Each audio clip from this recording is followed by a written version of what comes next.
Welcome to week 4, topic 4, accounting for business type activities for state and local governments. We are now jumping to chapter 7 of your textbook. Because this topic will be similar to accounting for-profit oriented businesses in many ways, I'd like to point you to a Bible verse that is found in 2 Kings chapter 12 verse 15. Here the focal point is being perceived to be honest and trustworthy. And so as a backdrop, I just wanted to mention that in the chapter of 2 Kings 12, this is where King Jehoash in Jerusalem wanted to repair the temple. And so many people have provided money in order for the temple to be built. And so the priests gathered the money and they forwarded it, of course, to the masons, the carpenters, the people who are working on the repair of the temple. And this is what is said in 2 Kings chapter 12 verse 15. They, the priests, did not ask for an accounting from the man into whose hand they delivered the money to pay out to the workmen, for they dealt honestly. And so my prayer is that as we learn more of the topics that we're covering, particularly in accounting for business type activities, we will develop that proficiency. And more importantly, we'll have the integrity and the honesty that is required for people in our accountancy profession, and so that people around us will be able to trust us. Shall we pray? Our most gracious Heavenly Father, as we once again start this topic, we would like to commit ourselves to you and ask for your wisdom from above. Help us to understand and to develop the proficiency that is required for our accounting profession. But more importantly, I pray that each one of us will be honest, deal with each other in that level of integrity that is needed and required for our profession, and that we can be a living testimony for you, that we may glorify your name in everything that we say, think, and do. We ask this in Jesus' name. Amen. All right. So in this topic, we are going to have 5 learning objectives. So we are now in the second fund category, and this is the proprietary funds. Now, in the first few topics, we have discussed the governmental funds, particularly the general fund and the special revenue funds. We have also discussed permanent funds in topic 3. You will notice that we have skipped 2 chapters, and that is chapters 5 and 6 of your textbook that talks about debt service funds and capital project funds. That's mainly because of time constraint, but also because if we know how to deal with the general as well as special revenue funds and permanent funds, we should be able to apply the same knowledge in dealing with debt service funds and capital project funds. So in this topic 4, we will be focusing on proprietary funds. Of the 5 learning objectives, we will be covering the first 3 learning objectives in part A of this presentation, and the last 2 learning objectives we will cover in part B of topic 4 lecture. So let's get on with it. In learning objective 1, we are going to describe the characteristics and financial reporting requirements of proprietary funds.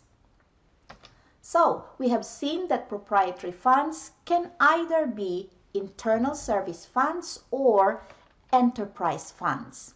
An internal service funds could be any service that is provided by one governmental activity to another.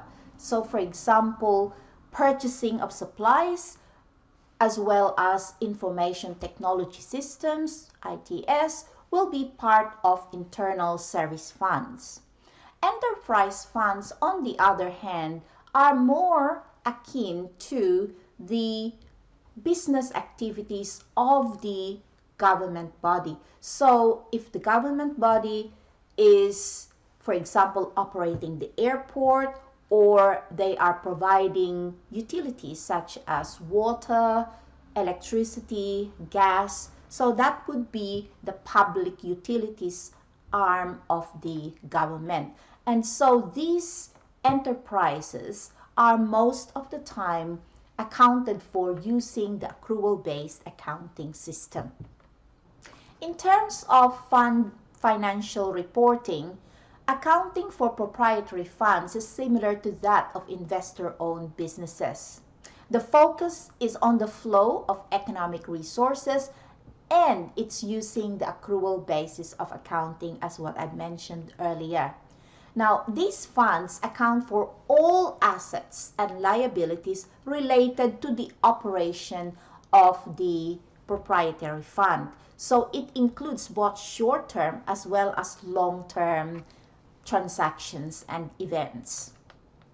The financial reports would be similar to investor-owned businesses as well. So there will be a statement of net position similar to a balance sheet. There will be a statement of revenues, expenses, and changes in fund net position. That would be your equivalent to your income statement. And there will be, of course, a statement of cash flows. Internal service funds, we'll just call them as ISFs for short. They are established to improve the financial management of government resources. So the key is to make, for example, the purchasing or the ITS, the information technology systems, making it more efficient.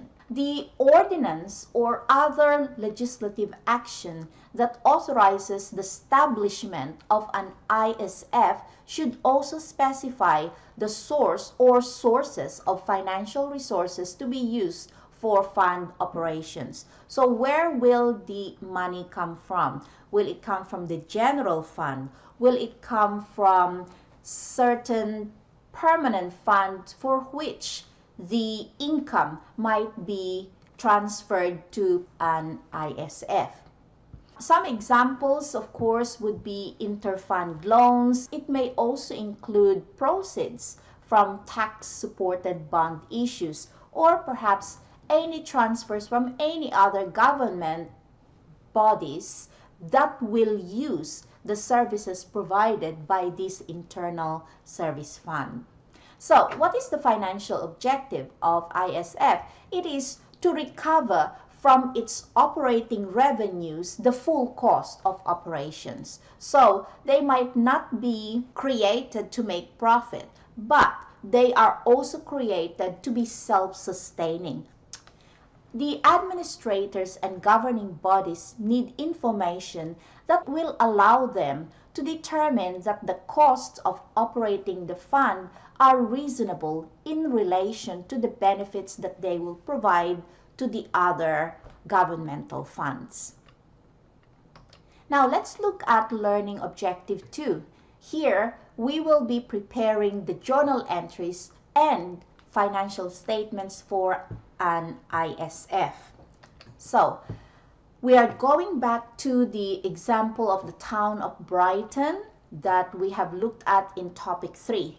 This time we will assume that late in the fiscal year 2019, the administrators of the town of Brighton, upon approval of the council, created an ISF to centralize the purchasing, storing, and the issuing functions. So they will create a supply fund. So this new supply fund was created at the end of 2019 by transferring cash of 30,000 and supplies of 61,500 coming from the general fund. Okay, so remember, general fund is from the governmental activities or governmental funds. Now they are transferring it from governmental fund to another fund, and it's called the ISF, the Internal Service Fund, in particular supply fund. All right, so the transfers will have no impact on the governmental activities at the government-wide level. Why is that? Because both the general fund and the supply fund are reported as governmental activities. So we'll see here the post-closing trial balance for supplies fund as at 31st of December 2019. We have cash worth 30,000 because we have transferred from general fund to supplies fund the cash of 30,000. We have inventories worth 61,500, also coming from the general fund, and the total of that would be the net position unrestricted, that is 91,500, and that is the net position of the supplies fund of the town of Brighton. Okay, now to provide cash to be used for the acquisition of a building and the equipment needed to handle the supply function efficiently, the water utility fund of the town of Brighton provided a long-term interest-free loan, and it's amounting to 130,000. So the fund comes from water utility fund, an enterprise fund, to an ISF, the Internal Service Fund, called Supplies Fund. So this happened at the beginning of the year. All right. The loan is to be repaid by the Supplies Fund in 20 equal annual installments. All right. So the entry in the Supplies Fund would be to debit cash 130,000 because it received cash of 130,000, and credit inter-fund loan from water utility. Now you would think that we should just credit inter-fund loan from water utility 130,000, right? No, because part of that 130,000, in fact 1/20th of that 130,000 will be payable during the year, because they are supposed to pay in 20 equal annual installments. So if you divide 130,000 by 20, you will get 6,500. So the 6,500 will be an inter-fund loan from water utility fund current. So it has to be paid within that year. The rest will be considered non-current, and so 123,500 will be an inter-fund loan from water utility non-current. All right. In the governmental activities, the entry would be to debit cash 130,000 and to credit internal balances of 130,000. Now we've mentioned internal balances in topic 3 lecture.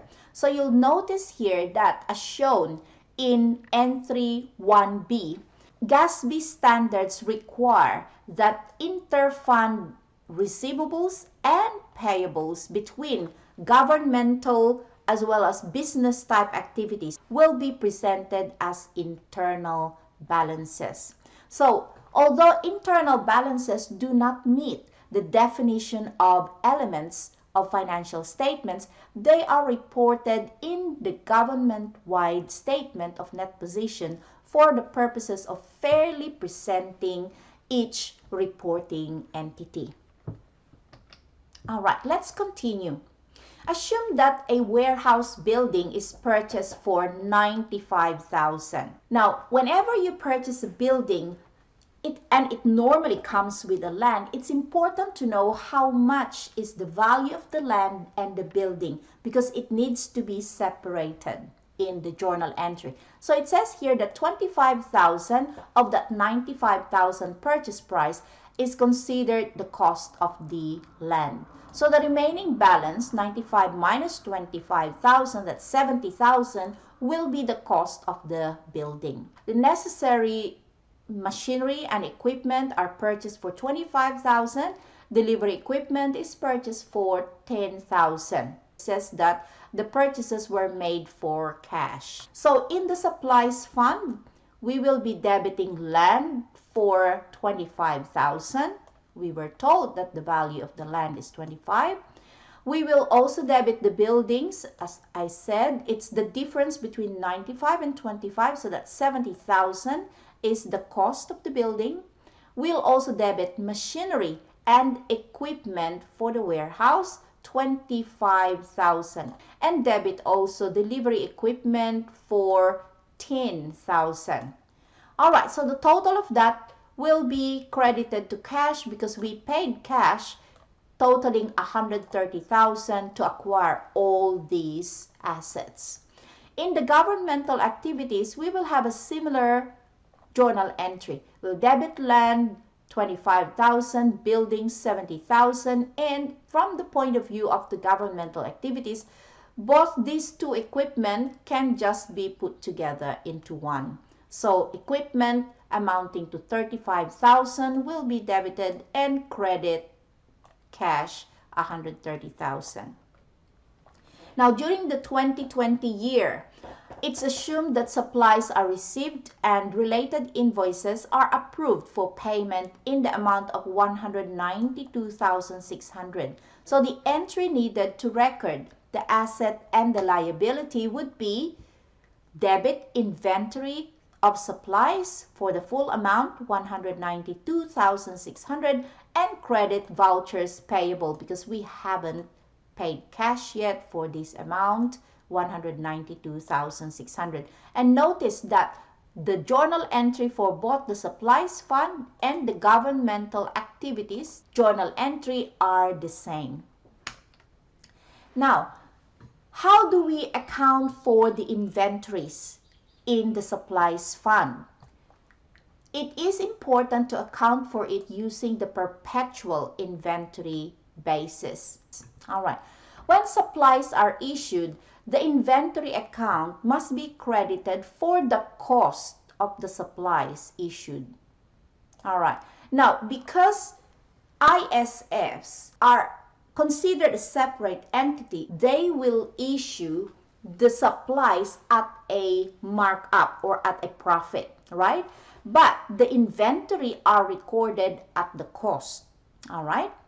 So when we are going to record, so in this case, $185,000 worth of supplies is to be recorded. All right. So in the supplies fund, the debit would be the cost of supplies issued. This would be the expense, $185,000, and the inventory of supplies, the asset, will be credited. This is the one that's stated here. When supplies are issued, the inventory account must be credited for the cost of the supplies. So the cost of the supplies is $185,000, so we'll credit the inventory of supplies for $185,000. All right. Now, if we are issuing these supplies to the general fund, so we will be charging the general fund at a profit. And it says here, once you have already determined in the supplies fund how much markup, how many percent markup or profit will we charge the general fund, then you will be able to calculate what is the price that we will be charging the general fund. So it says here that the Town of Brighton Supplies Fund indicates that a markup of 35% on cost is needed. All right. So to calculate how much will be charged to the general fund, we will mark up by 35%. So we'll be charging general fund for $249,750. So our journal entry for that would be due from general fund. This is our receivable for $249,750, and then we'll credit in the supplies fund billings to the department's 249,750. That's kind of the revenue of the ISF, the Supplies Fund, Internal Service Fund. Okay, so if collections from general fund during 2020 totaled 249,750, then we will enter it in the supplies fund as debit cash 249,750 and credit the receivable account due from general fund for the same amount, 249,750. No entry is required at the government-wide level because this transaction is between two funds that are both governmental activities in nature. All right, let's move on. Now, assuming that payroll and fringe benefits totaling 55,000 during the year were all paid in cash and distributed to the functional expense accounts in the journal entry number 6. So in the supplies fund, these are the functional expense accounts, the administrative expenses, purchasing expenses, warehousing expenses, and delivery expenses. So let's assume that these are the figures provided: 11,000 for admin, purchasing 19,000, warehousing 12,000, and delivery expenses 13,000. So we are paying for these expenses with a total of 55,000. We pay it by cash, so we credit cash and we debit all those expenses.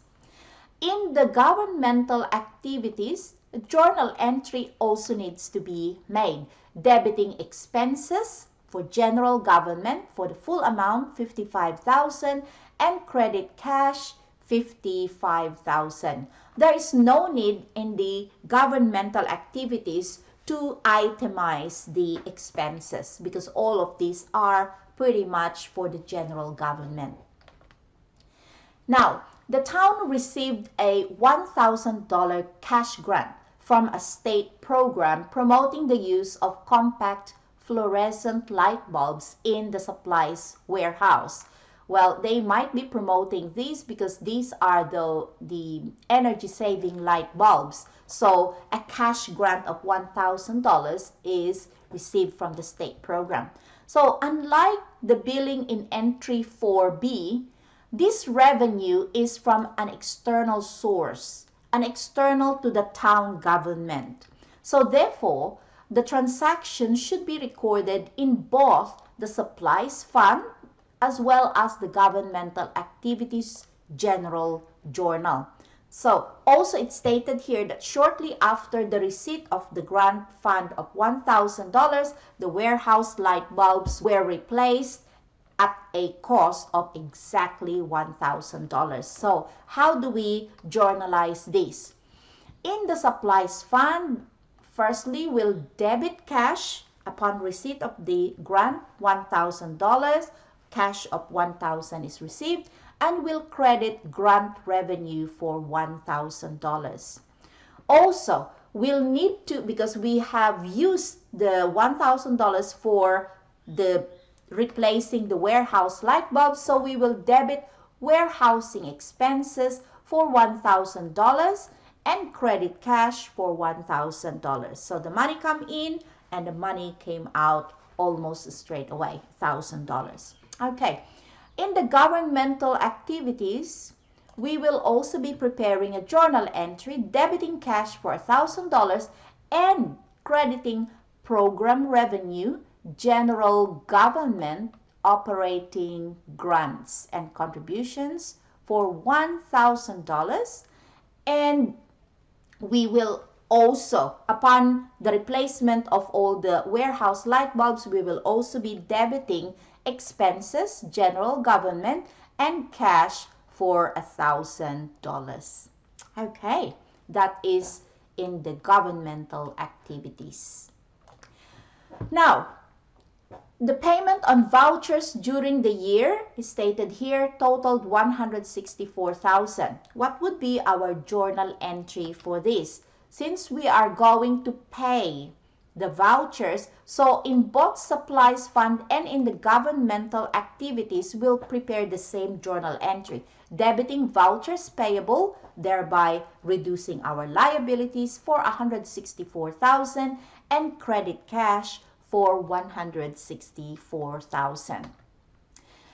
The interfund loan from the water utility fund is to be repaid in 20 equal annual installments. You will recall that there was $130,000 interfund loan from water utility fund earlier.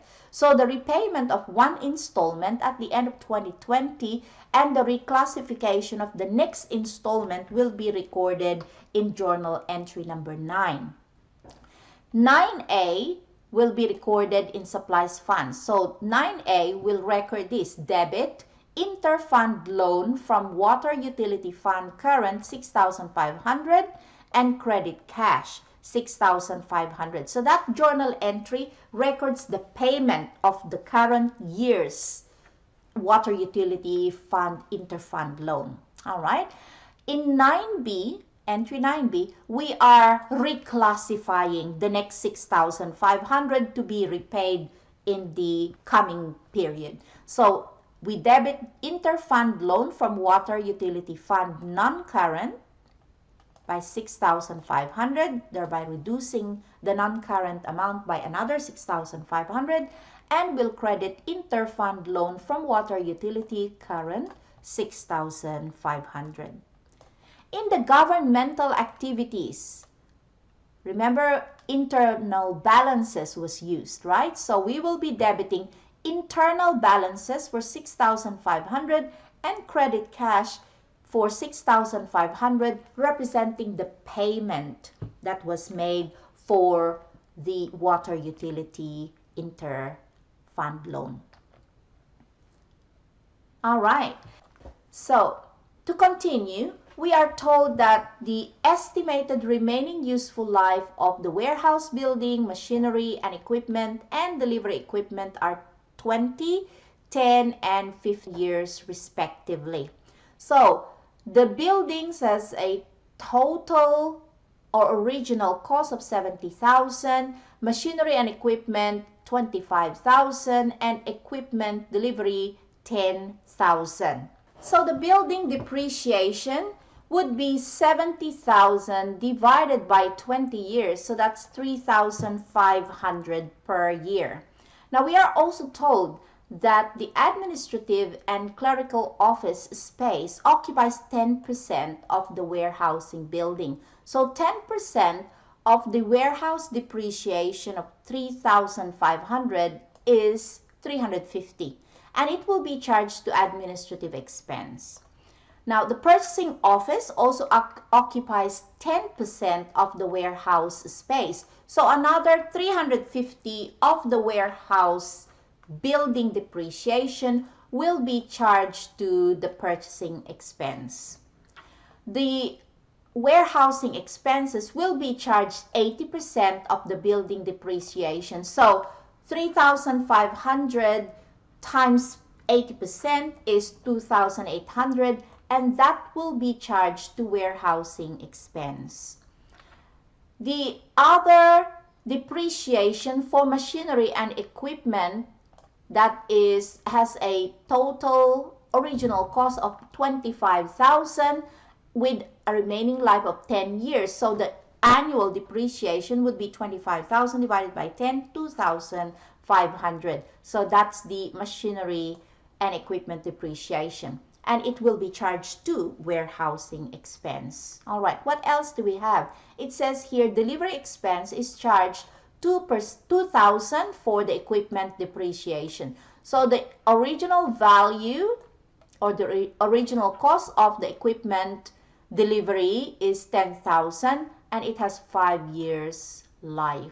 So 10,000 divided by 5 is 2,000. All right, so our journal entry in the supplies fund would be to debit administrative expenses for $350. Also debit purchasing expense for $350. And we're also debiting warehousing expenses for the total of the warehouse depreciation and the machinery and equipment depreciation. So 2,800 plus 2,500 is 5,300. Delivery expenses would be debited also for 2,000 as given here. All right. And what would be our credit?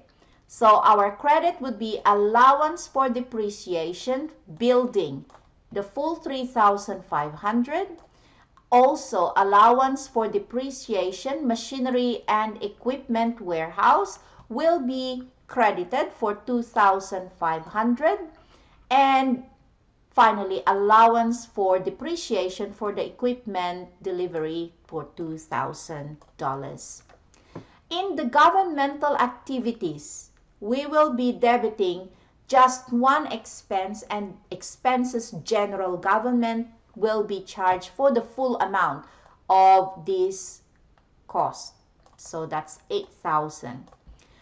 Credit would be to accumulated depreciation building for the 3,500 building depreciation and accumulated depreciation equipment for the total of the machinery and equipment as well as the delivery equipment. 4,000, these two amount, 4,500.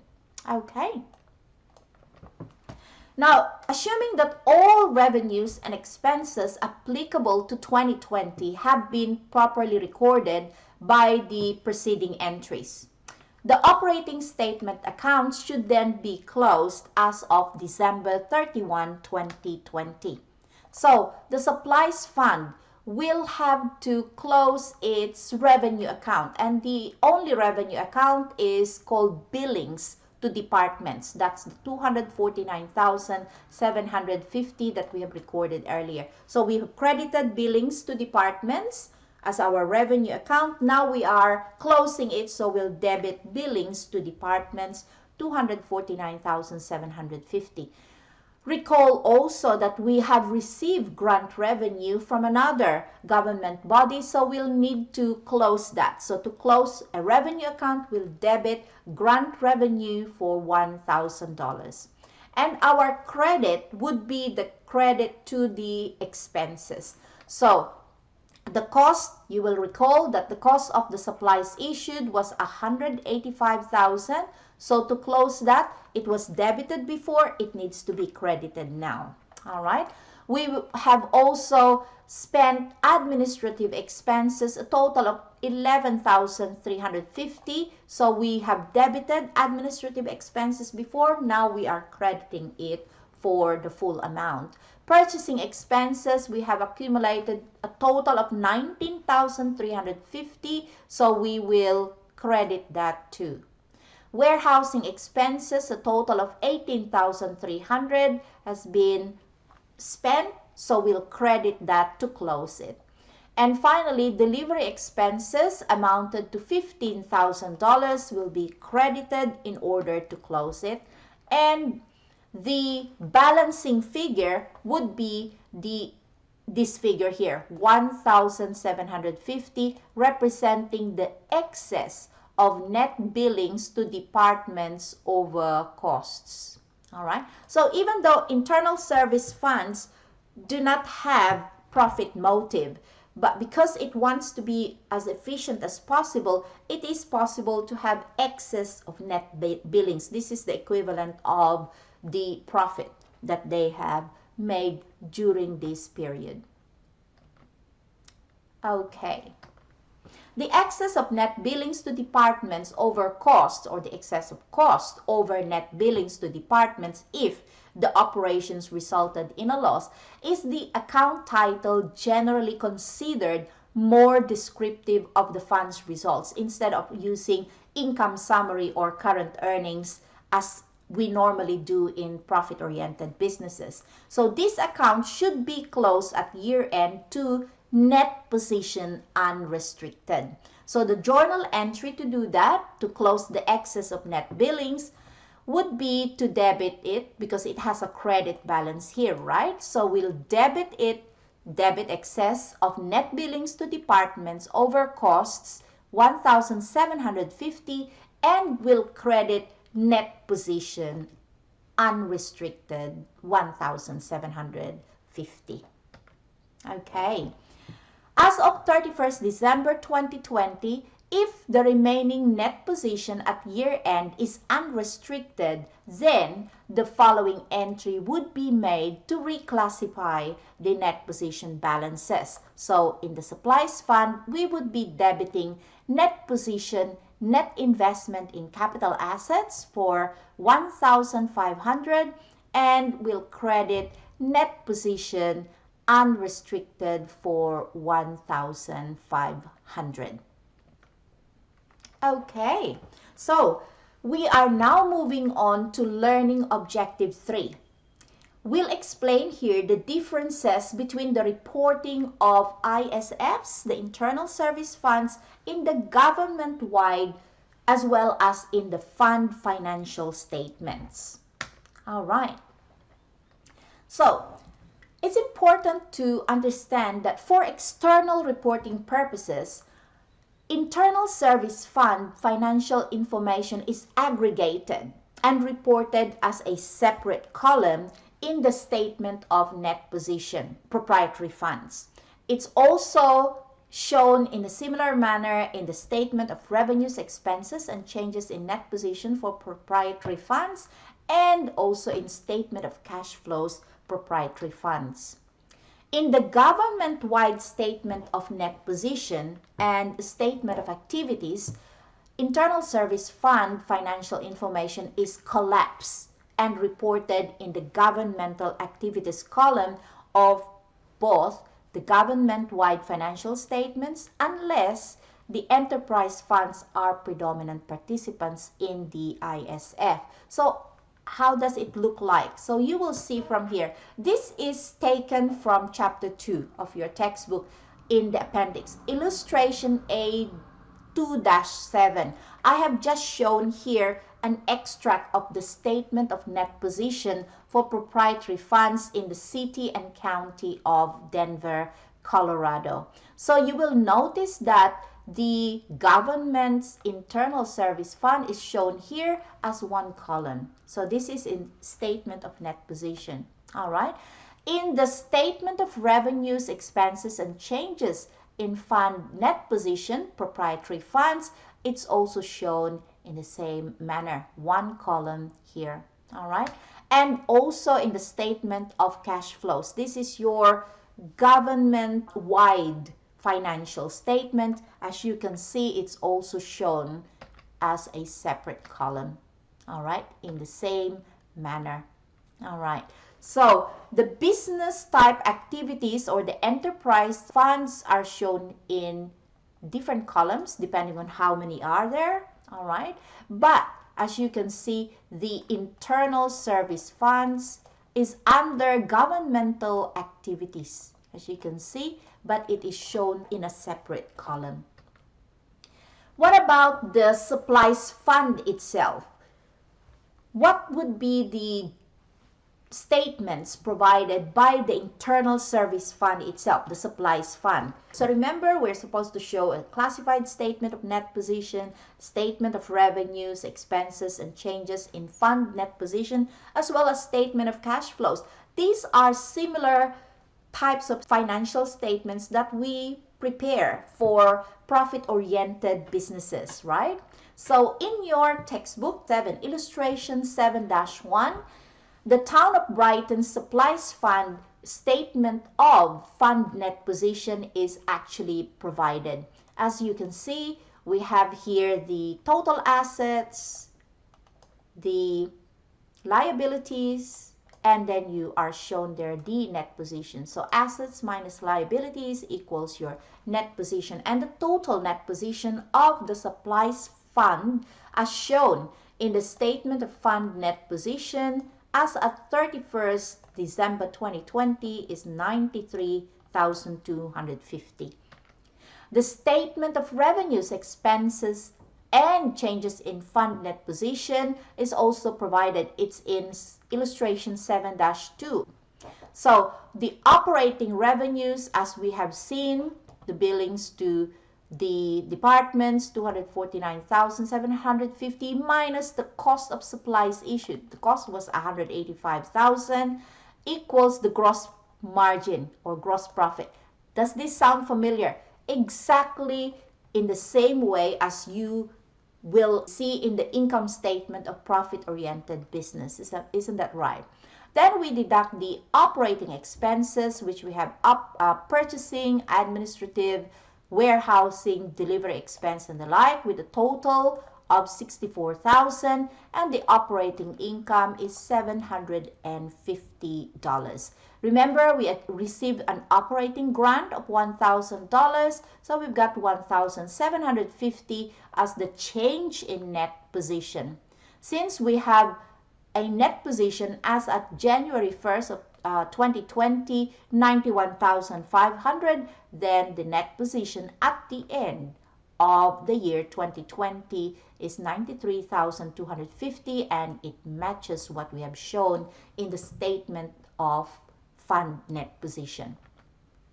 The cash flow, as you will see here, I will not go through it in details, but you will notice that there are also three main items or groups of activities in the statement of cash flows of the supplies fund.